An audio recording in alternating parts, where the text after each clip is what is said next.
Hey guys. So, we're going to talk about the glamorization of mental illness. Now, at first, I would think it's awesome that people want to talk about mental illness and sort of bring it to the forefront because a lot of people don't talk about it. And a lot of times there's just fucking stereotypes all around the fucking board. Like, when I tell people that I have bipolar disorder, because I want people to know it for basically two reasons. A, there's times I'm going to act fucking crazy because I'm not medicated and I have bipolar disorder.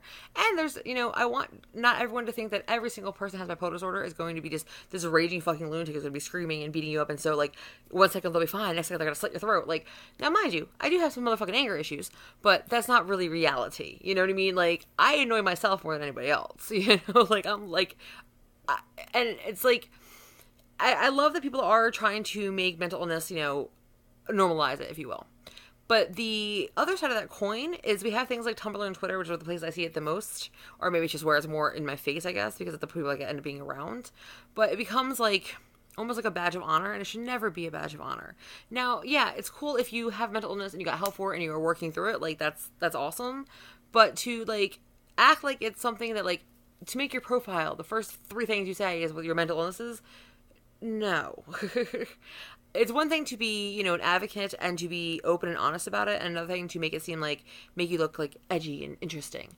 And I know we all have that sort of stereotype of that sort of weird, interesting, waif of a girl that, is just a little fucked up, and someone, she's quirky, and the lead goes and saves her, and that's not real life. People don't save you. They usually are get the fuck away from you, crazy person.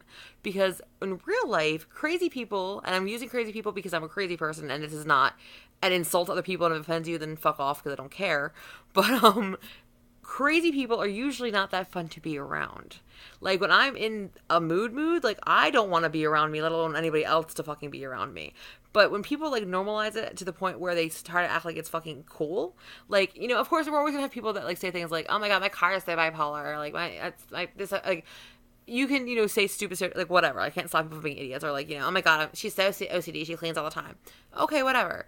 But that is what it is. That's not really as damaging. But when we have things like the fucking show, 13 Reasons Why. Fuck everything about that show. I fuck that show. That show was no. And mind you, maybe I'm fucking ignorant because I haven't watched the show, because I can't get through the fucking show. From what I do know, though, because I have at least figured out what the fuck the show's about, a girl kills herself and she leaves 13 fucking tapes for all her friends so they can all feel fucking guilty for her own fucking choice. And we're showing this to fucking, teenagers? I think people have said, it's so important to watch with your kids. No, let's not teach our fucking kids that, let's be fucking pussies and kill ourselves. Alright, rephrase. Okay, when people, not everybody who kills themselves is a pussy. Let me rephrase that. I'm just tangent. It's, severe mental illness. I get that, okay. But at the same time, I know a ton of people who are pretty much sane who went through suicidal phases when they're teenagers. Because if you're a teenager, your brain's already going through so much fucking shit that it's pretty easy to sort of be fuck it, I'm done. So let's not teach a bunch of teenagers that, hey, when life gets hard, you can just hurt yourself and then other people will feel bad for you. No, you still chose to hurt yourself, and that's the only person that has control of that is you. No one else, unless somebody fucking puts a gun to your fucking head, no one made you do shit. And we should not be teaching people that this is the way to, get attention. That is not what we want. And I understand why people want to, self-diagnose themselves. And to an extent, I understand it because, if you do have something, now mind you, when I got diagnosed with my mental illnesses, which I have bipolar, anxiety, and OCD, which threw me for a loop, but I'll explain that in a second, I only knew I had anxiety and depression. I did not think I had bipolar disorder. When I was told I had bipolar disorder, I was like, fuck you. I don't fucking have bipolar. No way, fuck you. And then I read up on it and I was like, oh shit, my whole life just made sense. Fuck. But, and that's the thing. When people, you are not a doctor. You did not go to school. You did not research this. You did not 100%, know everything about this. So, and you also can't step away from yourself. So you can't see exactly what you're doing from a, an unbiased opinion, if you will. That's the whole reason that, you should go to a therapist if you think you have something, to figure out if you fucking do and figure out what the next plan is, if you will. Because there's no way that you can be a 100% unbiased opinion of yourself. You can't. It's impossible because you know yourself, if that makes sense. Back in the day, I literally, there's been times in my life where I thought I was fucking crazy. I thought, I need to be locked up. Nobody needs to fucking ever talk to me again. I have fucking schizophrenia or something. There's something fucking wrong with my ass. I'm gonna be I'm gonna wake up one day with, a bunch of dead people around me. There's something fucking wrong. And, yeah, it's probably because I have anger issues and such, but it's also because I wasn't, getting any help for my issues, so I was just sort of letting them fester. And believe you me, when I'm fucking upset, I let that shit fucking fester, and it's not a healthy way to deal with it at all. But for people to like just self-diagnose themselves and then use that as excuses to not do something, or use it as a way to be like, well, you don't understand, I know I was an asshole, but I have a borderline personality disorder, so that's not an excuse. Like, that might be a reason to why you're an asshole sometimes, but using that as a get out of jail free card, nah, bitch, no, not an excuse like that. And the way it gets almost like glamorized on things like Tumblr and Twitter, it's like, if you really had it, you would never glamorize it, because it's not something fun. It doesn't really make you like that girl in that movie that's like, interesting and like weird and quirky. It doesn't really fucking exist. Okay? Most people don't think crazy people are weird and quirky. They're like, get the fuck away from me. Because you're a fucking crazy person.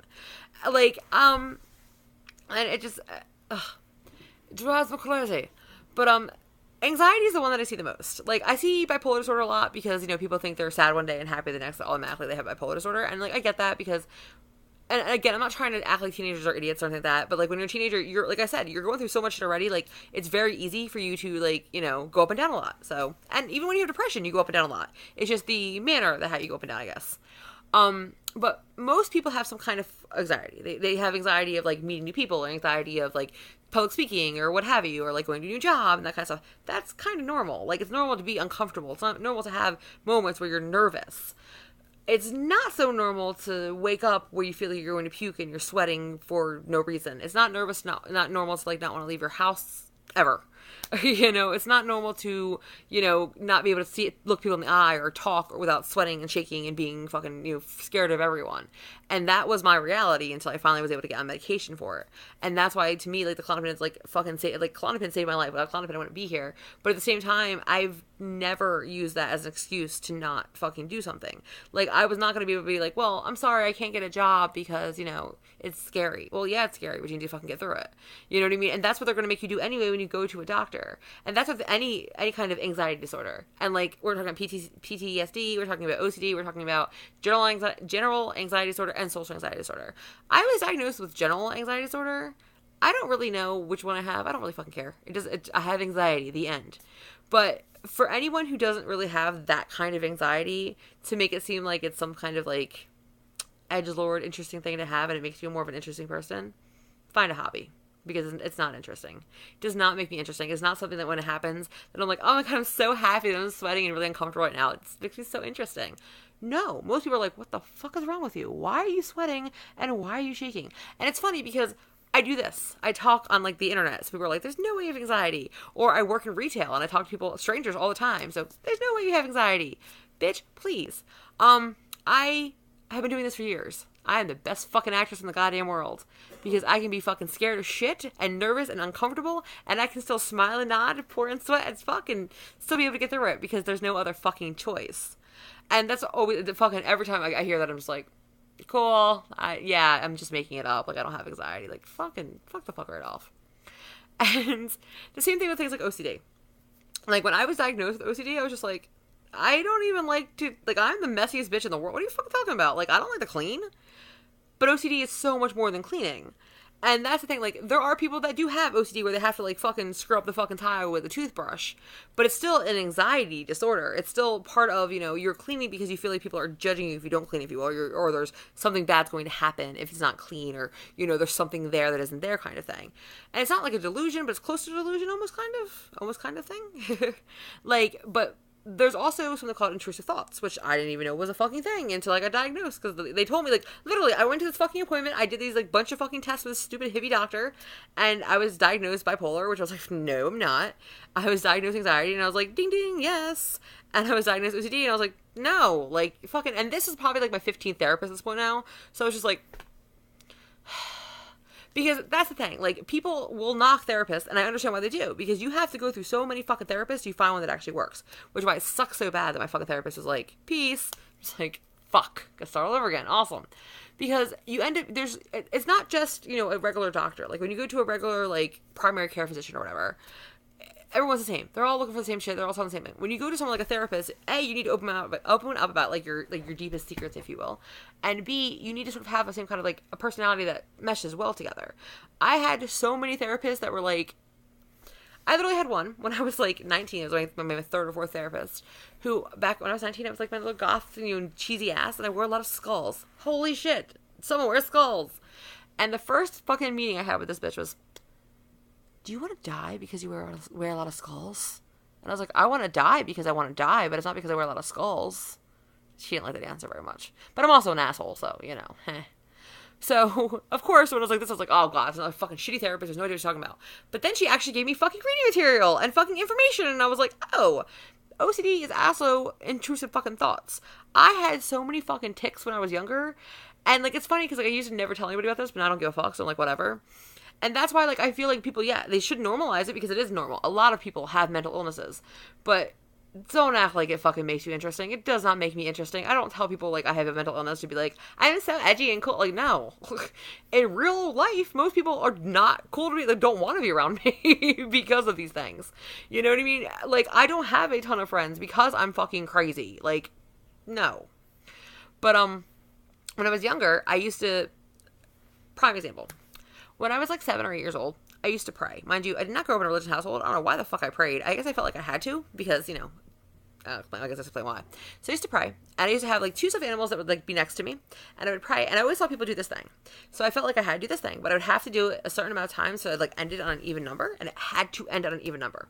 And I had to pray, but I had to pray about positive things, and I had to say, take care of, and I had to, like, lift off my whole entire family. And, like, if I missed someone, they were gonna die. And, like, that's not normal thoughts of a 7-year-old, but, man, to me, that was normal. A fucking 7-year-old thinks their family's gonna die for no reason. Yeah, right? I was, like, obsessed with death for a real long time. Like, when I was, like, in high school, when it was just me and my mom, because, I mean, mind you, this time, I think I had a little more of that because we were both super depressed. Like, my mom were both, like, going through massive depression. But when I would come home off the bus, it was usually, like, she would go to work at 5 a.m., be home at 5 p.m. So I had, like, free range. When I got off the bus, she was not home for those 2 hours. So if I saw her car home, for some reason, every time I saw her car home, I was like, she's dead in the closet. She's hung in the closet. She hung herself in the closet and she's dead. Craziness. This is not cute. This does not make you fucking edgy. This is the fucking lamest shit ever. But these are the thoughts that were in my this is what always fucking followed me around. Every door had to be locked. I checked every fucking, make sure nothing hot was ever on because everything was gonna fucking burn down. Like, just ridiculous shit that, thank God, I've been able to sort of, like, work through it. But still, at the same time, I hate using things like the stove and the fucking toaster oven. I always double check to make sure they're off. Because even though, like, they're fucking just hot, they're not gonna burn down my house. For some reason, I feel like they're gonna burn down my house. If that makes no sense whatsoever. And I'm always checking fucking locks. Like, I always want everything fucking locked down. It's ridiculous.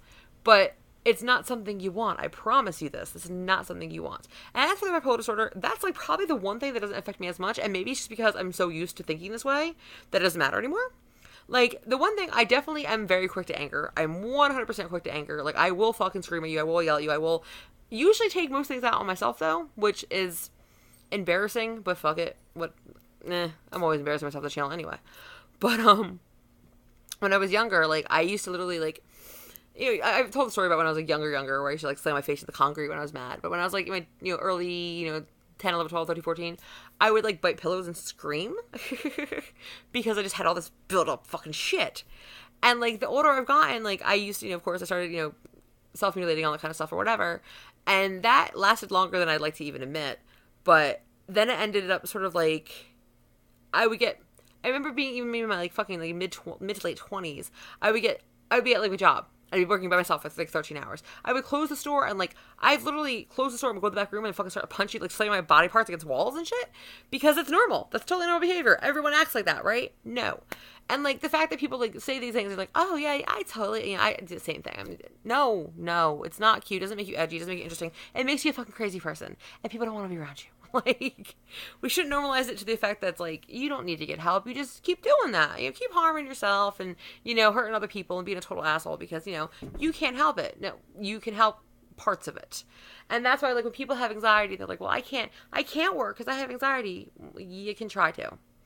And there are people that can't. There are people that 100% have it too much where they can't. But the amount of people that say they can't versus the amount of people that can't, I'm just like, and maybe I'm just a fucking asshole. And I probably am. I'm pretty sure I am. So, hey, it just goes to more why I'm an asshole. But, like, if you don't at least give it a fucking try and just cop out and be like, well, I have anxiety, so I can't fucking do it, I have no respect for you. I have no respect for you at all, because life's not meant to be fucking simple. It's not meant to be fucking easy. So if you can't fucking take 5 seconds to try to, like, at least make yourself uncomfortable, then fuck you then. You're a fucking pussy and you can't do shit for yourself then.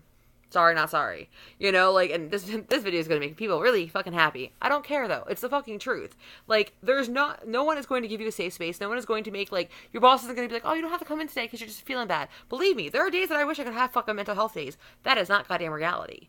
You know, I've literally gotten into fucking internet fights with people about this, about how, like, they have mental health days, and I'm like, please find me the job that has mental health days, because I can't call my job and be like, I'm sad today, I can't come in. They're gonna be like, suck it the fuck up and come in. Like, I literally just got a review for my job that I've been at for fucking ever, and one of the 2 bad marks I got on there was, one was being late, which, yeah, guilty. Number 2 was, do I keep personal problems at home? Well, fuck you, no I don't. Now, mind you, am I an asshole to customers? No. But am I gonna act like everything's fucking peachy keen when it's not? No. I wear my emotions on my goddamn sleeves, and if I'm upset, you're gonna fucking know about it. If I'm mad, you're gonna fucking know about it. If I'm whatever, you're gonna know about it. And I hate the fact that this happens at every job I've ever had, where I've always gotten yelled at for fucking, like, being too fucking emotional. Like, is that emotion better? Like, no. I don't care. Like, I'm 100% me, and I'm not gonna feel bad for fucking being like, I'm upset, so I'm gonna cry for 3 seconds, and I'm gonna back on the floor and smile and do my job. Like, you know what I mean? But I'm gonna fucking work through it. I'm gonna try to get this shit to fucking be done. Like, I'm not gonna just give the fuck up. When my dad found out I was diagnosed bipolar, the first thing he said to me is like, oh, you can go on disability. And I'm like, no. Now, mind you, I probably could. I could fight for it and try to go on it, but I don't want to go on it. I see what my wife goes through. Disability is not some fucking cash cow, dude. It's a fucking pain in the ass. But I will not go to the land of disability until I feel like I can't fucking do it anymore. And I'm sorry, I don't understand how people, when they do that kind of stuff, don't feel like when they go on disability, and mind you, there are different levels. I know there are people that have mental illnesses where they cannot work, and I'm not knocking those kinds of people. But when you have just mild anxiety and you're just like, well, I'm just going to get a lawyer and get on disability, you're weak. You're fucking weak. And I know, again, I'm going to piss everybody off. Life is not going to coddle you. And if you can think just like, well, it's hard, so I'm just going to not do it. Cool, okay. But expect life to always be hard. It's always going to be fucking hard. It doesn't get any fucking easier. So you can just cop out and never do anything, or you can at least attempt to have a normal life. If that makes any sense. And the same thing with like anger. Because like the only thing that really seems to like affect me with the bipolar disorder is the anger issue, because I do get mad really easily. Oddly enough, this shit and Snapchat is what's fucking helped more than anything else, because it gives me somewhere to fucking put it. And it's funny, because, like, most people in my normal life fucking hate me in general. But they hate when I pop off or I yell or I scream. Like, my family's always fucking yelling at me for fucking being too loud and yelling too much and cussing too much and blah, blah, blah. But for some reason, the people that have watched my Snapchat now, like the people that are here, like, that in this town that I live in, think my Snapchat is the funniest fucking thing in the world. Like, oh my god, I watch Snapchat all the time, it's hilarious, da, da, da, da. I love how you're honest. And I'm just like, what time warp am I fucking in here? Like, where is this place? What fucking zone am I living in? Because my whole life I've been told to shut the fuck up and calm down and stop being so loud and don't worry so much, da, da, da, da. And I'm on fucking Snapchat like, raw, I'm gonna fucking kill everybody, I hate you all, raw. And people are like, hee hee, funny. And I'm like, the fuck? So I guess it took like 30 some odd years for people to just think it's funny instead of just being like, Debbie, shut the fuck up. Okay, I've trailed. Regardless, I do appreciate the fact that people are trying to make mental illness like a more common thing and like show that everyone, you know, anyone can be, you know, mentally ill and they're not gonna fucking harm you. Like, believe me, I'm probably gonna, you know, I'd hurt myself before I hurt you kind of thing. But at the same time, the other side of that card, if you will, is way too many people thinking it's like, it makes them edgy or different or interesting. There's so much more things that can make it interesting, I promise. Go find a fucking hobby. Find something else to make it interesting. Or use it as a cop-out to not have to do anything. Like, life's not supposed to be comfortable all the time. It just isn't. And it drives me crazy when people are just like, it's hard. I'm just not going to do it. And it's like, okay, well, good luck with life, I guess. Everything's fucking hard. It doesn't get any better. It doesn't get any easier. It's going to still be hard. But, like, you really want to tell, like, your grandkids that you stayed at home for 70 years because people made you uncomfortable? I mean, that's on you, dude, but fuck that shit. But yeah, okay. Rant over. 19 minutes later. I don't even know what the beginning point of this was, but yeah. Fuck 13 Reasons Why. Don't watch that shit with your kids. Don't tell your kids it's cool to fucking, like, harm themselves so their friends can feel bad later. Like, fuck that show. Fuck people who think it's, like, okay just to fake mental illnesses or be like, oh my god, it's, if you think you have mental illness, go to a fucking doctor, get some fucking help, do something about it. Because I waited until fucking like 27 to really get diagnosed. I tried 21. It was a little too annoying, so I was like, I'm just gonna do drugs. But 27, I was like, okay, I'm going to try one more time. And that time I actually got properly diagnosed. And remember, it's not going to be proper diagnosis in the first, like, second. You're going to go through a bunch of fucking doctors, a bunch of different therapy, a bunch of fucking different everything. Because the thing with mental medication and shit, everyone's fucking different. They're going to give you 4,000, everybody has a different idea how it works. They're going to give you 4,000 different medications until they figure out what the fuck works for your crazy. So, it's definitely not going to be easy, but it's fucking sort of worth it. Because it's better than fucking just, giving the fuck up. I guess, right? Right, yeah. Bye. Bye.